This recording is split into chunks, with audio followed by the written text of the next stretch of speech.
Hi, and welcome to TC. I have to tell you a story, and it's got kind of a long build-up, but there is a point at the end of the story. Immediately before moving to Canada, I lived in upstate New York. For one of those years in New York, I commuted 90 minutes one way, twice a day, to go to school. To do that, I traveled on the New York Thruway. It was pretty much a straight shot from my house to the school. If you don't know much about the New York Thruway, it's kind of like the Mass Pike, or the Pennsylvania Turnpike, or the Ohio Turnpike, or frankly any other East Coast turnpike. It is a long stretch of interstate freeway that stretches from New York City all the way to Buffalo, and is, for the most part, a toll road. Anyways, it's designed to get you from New York City up to Albany and then over to Buffalo as quickly as possible, if you're willing to pay the price. Now, the portion of the New York Thruway that I was on a fairly non-populated portion of upstate New York. So there weren't a ton of cars driving on it, and certainly not 90 miles each way twice a day. The speed limit on the New York Thruway is 65 miles an hour. That would be about 104 kilometers an hour for my Canadian friends. Having to drive that commute twice a day meant that I usually went over the speed limit. But I didn't speed too much, I just sped to the point where I knew the police cars in that area wouldn't care too much.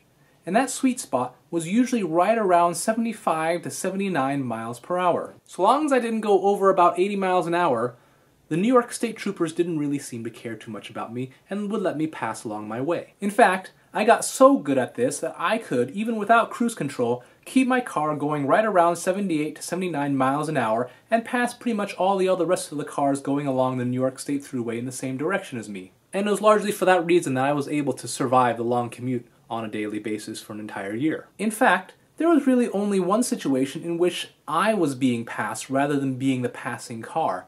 And that was if there was a Canadian on the New York State Thruway. New York borders two Canadian provinces to the north, Quebec and Ontario, and without a doubt, if there was a car passing me on the New York State Thruway, it had to be from one of those provinces. The Canadians would flash by me at 80, 85, maybe even 90 miles an hour. And whenever I checked out their license plate as they passed by me, invariably it would read either Ontario or Quebec. I never really understood why this was. Maybe it was because they thought they couldn't get caught. Or maybe if they did get caught, that it wouldn't mean anything to them since they had Canadian driver's licenses and Canadian plates. But without a doubt, they were always Canadians speeding right past me. And this led me to the natural conclusion while I was living in New York that Canadians are just really fast drivers on the interstate. Like, a lot faster than most Americans. So when I moved to Canada, I figured everybody here must travel really, really quick. Everybody must speed. And in fact, most people do, especially on those long stretches of, well, they don't call it interstate, but the Trans-Canadian Highway or these provincial routes where the only thing you're seeing is tumbleweed and prairie land and canola fields. So, like Americans, I found that most Canadians will speed in their cars just like Americans do, with one exception, and that's if you come to a school zone. Now, of course, there are speed zones in American school zones as well, and they typically are 20 miles an hour when the school is open, and especially when kids are out crossing the roads. But let's face it, I have no kids in school. I am rarely around a school zone around school times, either when school is coming in or letting out.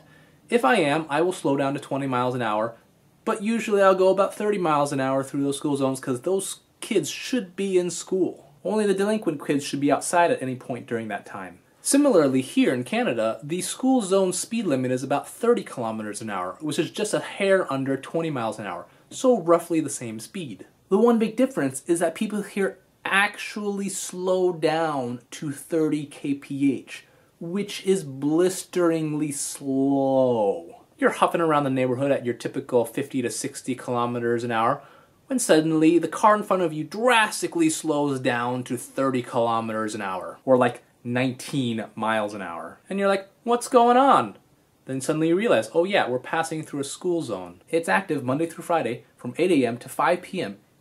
even though the kids should be inside that building the vast majority of that time. And even when they're not in school, it's freaking negative 30 degrees below zero, they should still be inside of the building. So, if there wasn't a whole lot of traffic to slow me down, I would still kind of speed through those school zones at about, well, 30 miles an hour. And I never really understood why all the Canadians in the area would speed through every single other area in the city or on the freeway or on a provincial route except through school zones until I got this in the mail. Notice of offense to registered owner. Let's see. On behalf of Her Majesty the Queen, that's right.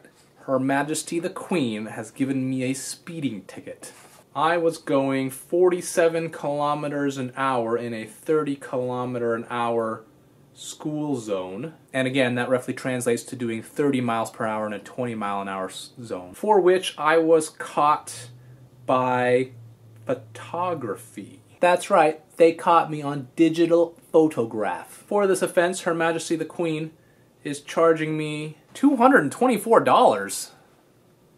So now I know why Canadians, even though they speed on the New York State Thruway and through every other provincial road and highway in this area, the one place they don't speed is in school zones. And now I know exactly why. This has been another episode of an American trying to learn his way through Canada. And that's the report behind teal-colored eyeglasses. Glasses off.